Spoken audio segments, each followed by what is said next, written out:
ನಮಸ್ಕಾರಗಳು. ನನ್ನ ಹೆಸರು ವಿಲಾಸ್ ಪ್ರಾಣಿಕ್. ನಾನು ಪ್ರಸ್ತುತವಾಗಿ MBA ಪದವಿಯನ್ನು ಹುಬ್ಬಳ್ಳಿಯಲ್ಲಿ ವ್ಯಾಸಂಗ ಮಾಡ್ತಾ ಇದ್ದೇನೆ. ನನ್ನ ಮತ್ತು ಕಲಾಶ್ರೀ ಸಾಂಸ್ಕೃತಿಕ ವೇದಿಕೆ ನಂಟು ತುಂಬ ವರ್ಷದ ಹಿಂದಿನ ನಂಟು. ನಾನು 4ನೇ ತರಗತಿಯಲ್ಲಿ ವ್ಯಾಸಂಗ ಮಾಡುವಾಗ ನನ್ನ ಮೊದಲನೇ ಶಿಬಿರ ಧಾರವಾಡದ ಪದ್ಮ ಕಲ್ಚರಲ್ ಹಾಲ್ನಲ್ಲಿ ನಡೆದಿತ್ತು. 10 ದಿನಗಳ ಆ ಶಿಬಿರವು ನನ್ನ ಜೀವನದ ಮೊದಲನೆಯ ಶಿಬಿರ ಆಗಿದ್ದು, ಆ ಶಿಬಿರದಲ್ಲಿ ನನಗೆ ಸಂಸ್ಕೃತ ಅಂದರೇನು, ಸುಭಾಷಿತ ಮತ್ತು ಅಮರಕೋಶ ಅಂದರೇನು ಅಂತ ತಿಳಿಸಿಕೊಟ್ಟ ಶಿಬಿರ. ನಂತರ ಯೋಗ ಮತ್ತು ಸೂರ್ಯ ನಮಸ್ಕಾರ ಹಾಗೂ ವೇದಾಧ್ಯಯನ ಕಲಿತು ನಂತರ ಆ ಶಿಬಿರದ ಅತ್ಯುತ್ತಮ ಶಿಬಿರಾರ್ಥಿಯಾಗಿ ಹೊರಹೊಮ್ಮಿದ್ದು, ನನಗೆ ಇನ್ನೂ ಹಲವು ವಿಷಯಗಳನ್ನು ಕಲಿಯಬೇಕೆಂದು ಆಸಕ್ತಿ ತೋರಿ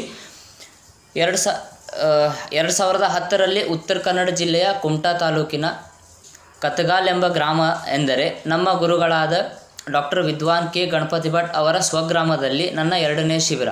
ಆ ಶಿಬಿರವು ವಸತಿ ಸಹಿತ ಸಂಸ್ಕಾರ ಶಿಬಿರ ಆಗಿದ್ದರಿಂದ ಅನೇಕ ಬೇರೆ ಬೇರೆ ವಿದ್ಯೆಗಳನ್ನು ಕಲಿಯುವ ಅವಕಾಶ ಸಿಕ್ತು.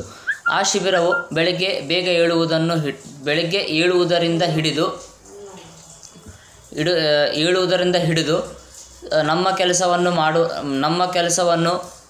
ಹೇಗೆ ಮಾಡಿಕೊಳ್ಳಬೇಕು, ನಮ್ಮ ಕೆಲಸವನ್ನು ನಾವೇ ಮಾಡಿಕೊಳ್ಳಬೇಕು ಎನ್ನುವ ಜವಾಬ್ದಾರಿಯನ್ನು ಕಲಿಸಿತು.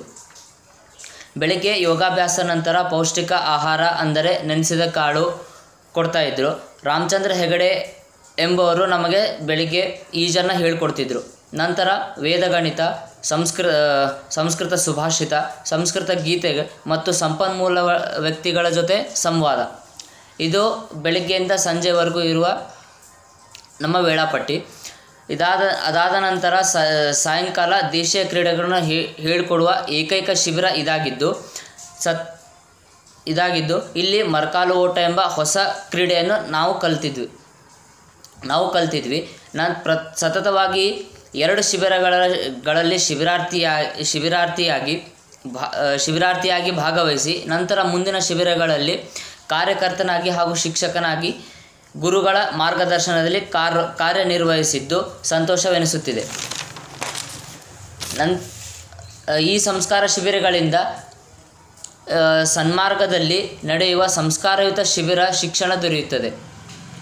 ಪ್ರಸ್ತುತ ತಿಳುವಳ್ಳಿಯಲ್ಲಿ ನಡೆಯುವ 10 ದಿನಗಳ ನಾದಮಯ ಸಂಸ್ಕಾರ ಶಿಬಿರದಲ್ಲಿ ಶಿಕ್ಷಕನಾಗಿ ನಾನು ಕಾರ್ಯನಿರ್ವಹಿಸುತ್ತೇನೆ. ಈ ಶಿಬಿರಕ್ಕೆ ಆಗಮಿಸುವ ಎಲ್ಲ ಶಿಬಿರಾರ್ಥಿಗಳಲ್ಲಿ ಒಂದು ವಿನಂತಿ ಏನಂತಂದರೆ 10 ದಿನ ಇಲ್ಲಿ ಶಿಬಿರದಲ್ಲಿ ಇದ್ದು ಈ ಶಿಬಿರದ ಸಂಪೂರ್ಣ ಉಪಯೋಗ ತೆಗೆದುಕೊಳ್ಳಬೇಕಾಗಿ ಈ ಮೂಲಕ ಕೇಳಿಕೊಳ್ಳುತ್ತೇನೆ.